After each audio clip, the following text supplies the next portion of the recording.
Hello students, आप सभी का एक बार फिर से स्वागत है एनालिस्ट आईएएस के यूट्यूब चैनल पे।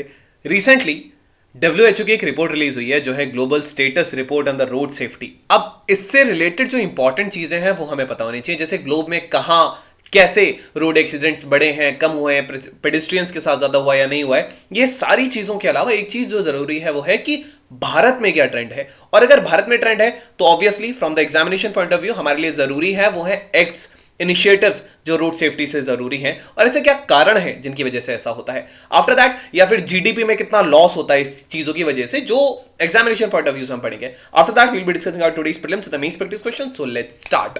सो why news, recently World Health Organization ने रिपोर्ट रिलीज किया है जिसका टाइटल है the global status report on the road safety 2023। बहुत क्रिटिकल फाइंडिंग्स हैं, इनसाइट्स हैं रोड ट्रैफिक फैटेलिटीज पर, and basically across the globe इसका एक प्रॉपर हमारे पास है।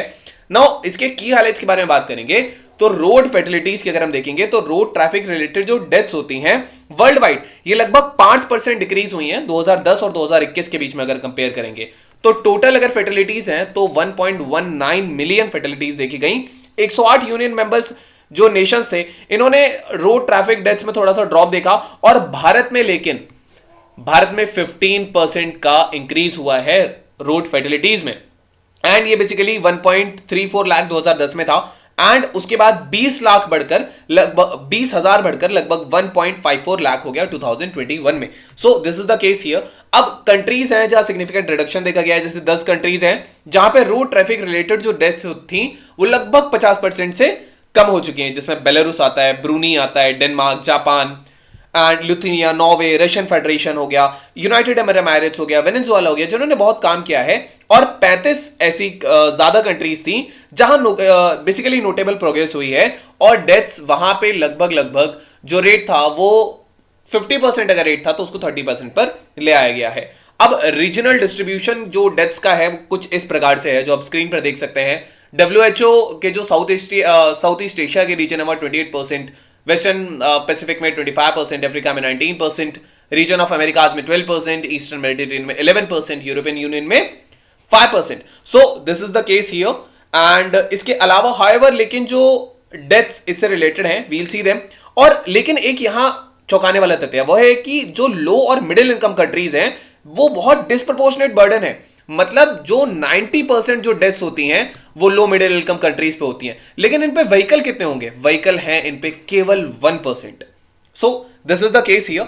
नाउ अब रोड यूजर्स की वनरेबिलिटी की अगर हम बात करेंगे तो 50% जितने भी रोड ट्रैफिक फैटेलिटीज होती हैं वनरेबल रोड्स की वजह से होती हैं, जैसे पेडेस्ट्रियंस की मृत्यु लगभग 23% है, राइडर्स जो दो पहिया वाहन चलाते हैं या जो 3 व्हीलर चलाते हैं वो 21%, साइकिलिस्ट की मृत्यु लगभग 6% हुई है, एंड जो माइक्रो मोबिलिटी डिवाइसेस यूज करते हैं वो 3%।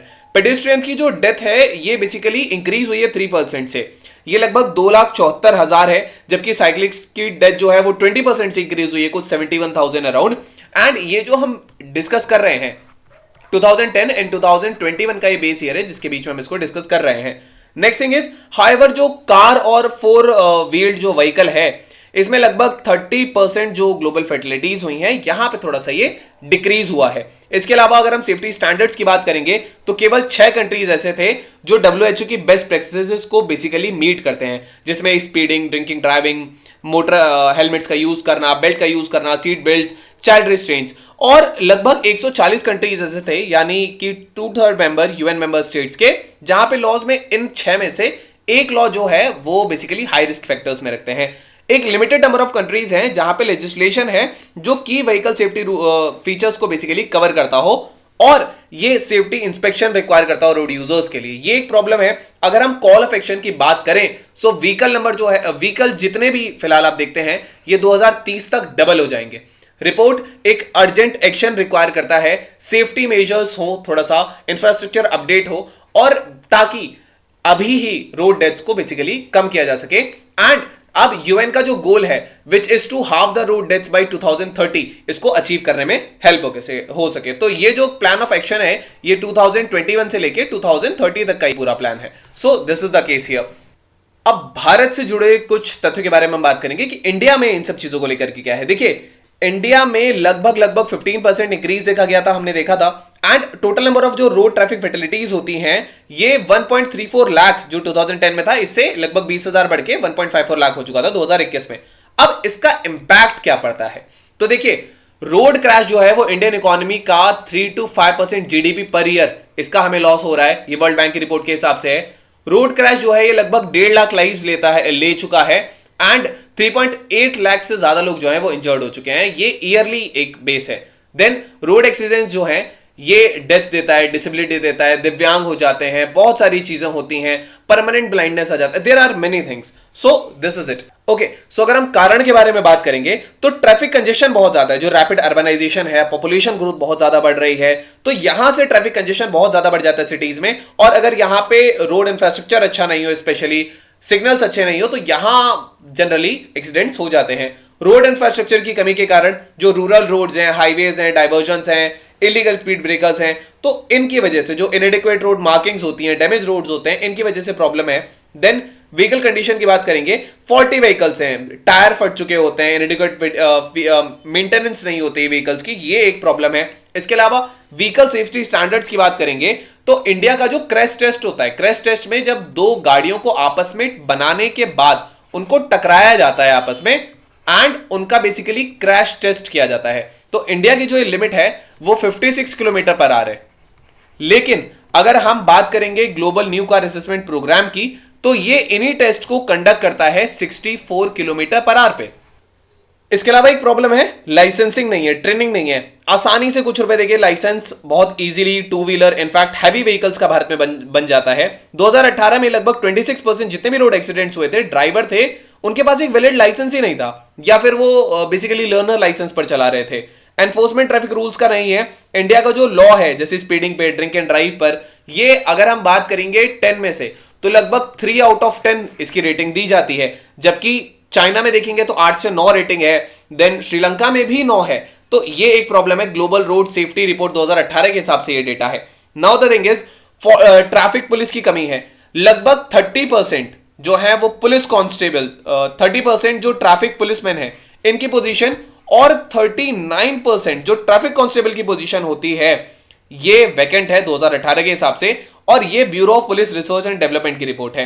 वेदर कंडीशंस की वजह से कई बार हालत खराब हो जाते हैं, इमरजेंसी रिस्पांस नहीं है, जैसे रैपिड ट्रॉमा केयर नहीं मिलता है, अवेयरनेस कम है लोगों के बीच में, सेफ्टी फीचर जैसे air bag, anti lock braking system, safety belt, गाड़ी कितनी मजबूत है या नहीं है, भारत में खासकर की लोग गाड़ियां लेने से पहले ये चीज नहीं देखते हैं। अब प्रश्न उठता है ऐसे कौन से इनिशिएटिव्स हैं भारत में जो रोड सेफ्टी से रिलेटेड हैं। सबसे पहला है motor vehicles amendment act of 2019। ये जो एक्ट है ये पेनल्टीज की बात करता है ट्रैफिक वॉयलेशंस पे, डिफेक्टिव व्हीकल्स पे, जब जुवेनाइल ड्राइविंग हो रही है, एंड ये बेसिकली एक motor vehicle accident fund provide कराता है जो कि कंपलसरी इंश्योरेंस देता है, सारे रोड यूजर्स को कवर करता है, जिसको हम थर्ड पार्टी इंश्योरेंस भी कहते हैं। सो ये इस एक्ट के अंडर आता है।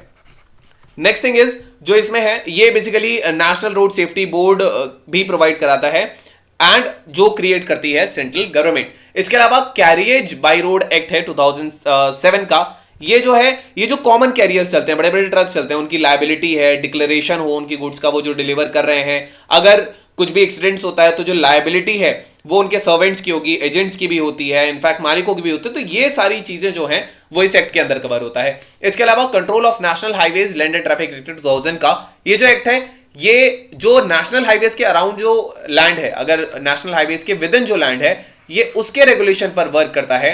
राइट ऑफ वे की बात करता है, नेशनल हाईवेज पे जो ट्रैफिक मूव करता है उसकी बात करता है, अनऑथराइज्ड ऑक्यूपेशन अगर यहां आसपास है उसकी बात करता है, ताकि एक्सीडेंट्स को कम किया जा सके। नेशनल हाईवेज अथॉरिटी एक्ट 1998, ये जो एक्ट है ये एक अथॉरिटी की कॉन्स्टिट्यूशन की बात करता है मेंटेनेंस मैनेजमेंट के लिए, नेशनल हाईवेज के लिए, मैटर्स जो बेसिकली इससे कनेक्टेड है या नहीं है। तो ये 4 एक्ट्स हैं जो आपको याद रखने हैं। After that now we have today's prelims practice question and the question asks, based on the information in the global status report on the road safety 2023, which of the following statements is not true? The global number of road traffic deaths decreased slightly between 2010 and 21. Low and middle income countries bear a disproportionate burden of road deaths despite having fewer vehicles.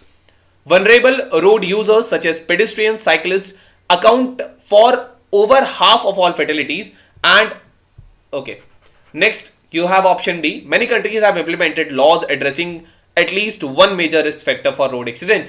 So you can type the answer in the comment section. They'll let you know if it's correct or not. Then we have today's main practice question, and the question asks: critically examine the key findings of the World Health Organization's Global Status Report on Road Safety 2023 with specific reference to India's challenges and potential solutions of it. So this was all about today's video and session. I hope you understood it well. Thank you. Have a nice day and stay tuned with Analyst IAS for your better preparation.